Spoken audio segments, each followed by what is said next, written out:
तर वावीला जाण्यासाठी आपल्या तिघा जणांना आज प्लेजरवर जावं लागलं, ते पण निम्म्या लॅबमधून. तर नमस्कार मंडळी, मी तुमचा लाडका प्रणव. सकाळी आलो होतो मस्तपैकी गाड्या धुण्यासाठी. आज तर मस्तपैकी 2 गाड्या धुवायच्या होत्या. गाड्या धुवून झाल्यानंतर निघालो होतो लॅबला जाण्यासाठी. आज तर साईबाबा शाळेकडून चाललो होतो लॅबला. मस्तपैकी आज एकटाच होतो. त्याच्यानंतर आलो होतो दर्शनासाठी. दर्शन तर खूप फास्ट झाले होते. त्याच्यानंतर निघालो होतो वावीला जाण्यासाठी. आता वावीला जाण्याचं कारण होतं, कार्यक्रम होता तिथं. आता कार्यक्रमासाठी जाण्यासाठी निघालो होतो तिघंजण आम्ही, ते पण एका गाडीवर.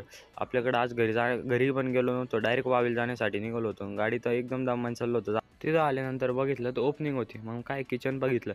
त्याच्यानंतर इतके भारी भारी भारी बनवलं होतं ना. ओपनिंग झाल्यानंतर आपण परत निघालो होतो घरी जाण्यासाठी.